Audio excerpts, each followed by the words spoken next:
Good morning, good afternoon, or good evening. My name is Rick White from 180 Biz, and this is my Just One Thing.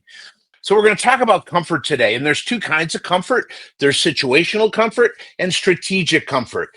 I want to help you understand the difference between the two and recognize which one you're working with if you have a comfort zone. Situational comfort is when things are getting better. Okay, you mistake being better for being good. Okay, let me explain what I mean. When you go through and all of a sudden your cash flow gets better, that's amazing.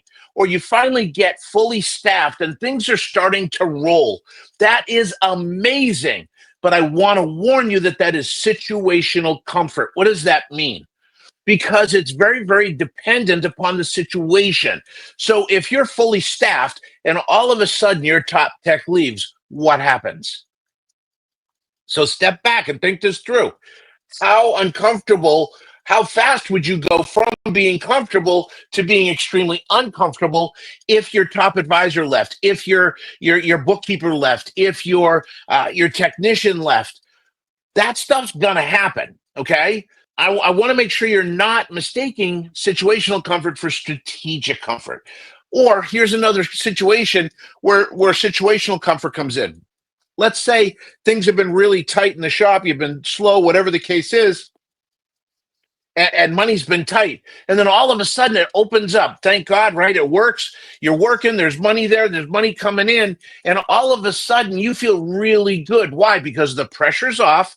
And what you do is you start thinking or subconsciously thinking, it's going to be like this forever. And it's not going to be. That's the issue. This is where situational comfort kills you.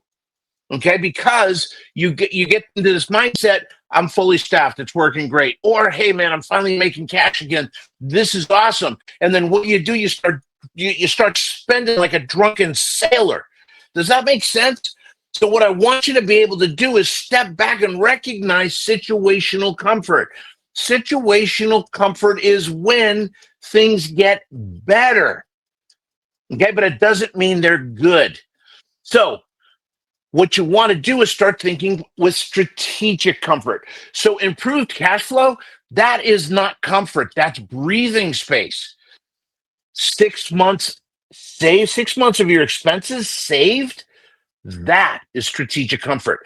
That is when you can start to breathe and realize, okay, I'm good. You still got to watch it. You got to watch your performance. You got to watch what's going on so that you can adjust, so that if you're starting to trend down, you can change it. Right? You can put some more wood on the fire, get it going, but you've got to be able to see what's happening. So, that cash flow gets better. That's awesome. Pay some bills, but build cash. All the time I see shop owners that are behind on their bills and whatever from getting slow, and they use every bit of that cash to get caught back up.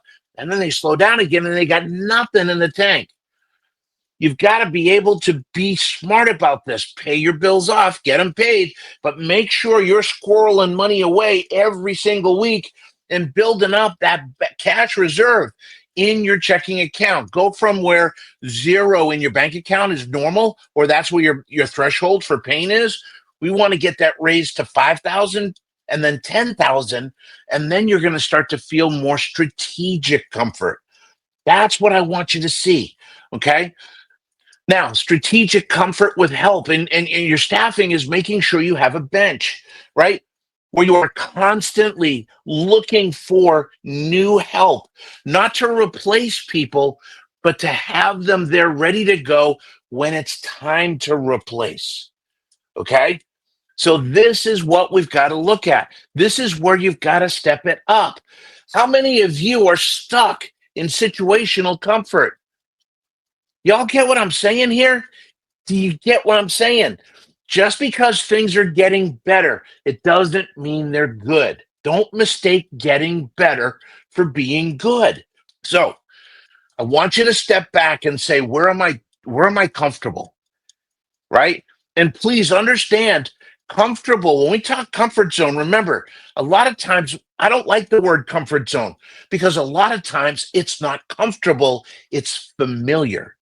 Your comfort zone, if you're not liking where it's at, That's not a comfort zone, it's a familiar zone. All it means is you can deal with, you're comfortable because you can deal with that situation. I've been here. I know how to handle this. I can do this, right? I can get through this. I can manage this. I can deal with it. I don't want you in that kind of comfort zone, right? I want you to step back, and I want you to do a really honest assessment.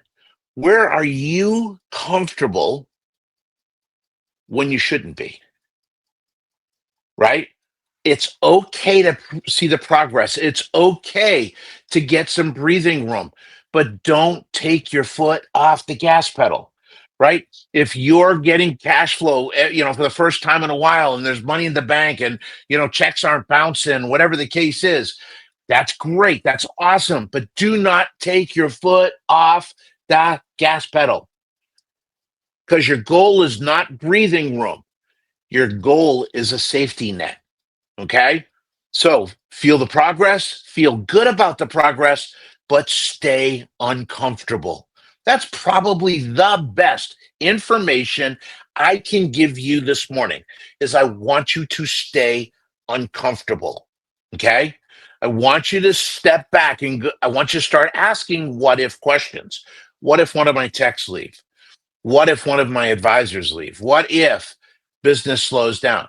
What if electricity goes out? What if? And just not to, like get you all ramped up and worried, but once you come into this with, into your day with this mindset, you're going to be able to be more proactive, right? I love Zig Ziglar once said, you hope for the best, you plan for the worst, and you deal with what comes. Too many of you are allowing your current situation, circumstances, and events to dictate what you believe is possible. Okay? I want you to get strategically comfortable. Do you hear what I'm saying? Strategically comfortable. This is really important, and I hope this is making sense. If it is, please share this video. There are too many people walking around carrying a grenade in their hands and they don't even know it. Okay? We Please, let's serve other people. Let's share this as many times as we possibly can and get people uncomfortable again, recognizing that, hey man, I've been feeling pretty good about my staff. They've been here for 15 years, 20 years. I talked to one shop owner once when he joined our group, and I said, hey, how you doing with your staff? He goes, man, my staff's been with me for a really long time. One of them had been with him for 40 something years at the shop. And I'm like, holy crap. That's great. That's awesome. But that's also very, very scary. Your guys have got to be in their 60s. And he goes, yeah, they are. I said, well, what are you going to do when they leave? You got two guys, two techs, both in their 60s. What are you going to do? He had never even thought about it. I'll see y'all later. Go have some fun. Go make some money and have a great week, guys. Take care. Stay uncomfortable. Share this. And I'll see y'all next week. Bye-bye.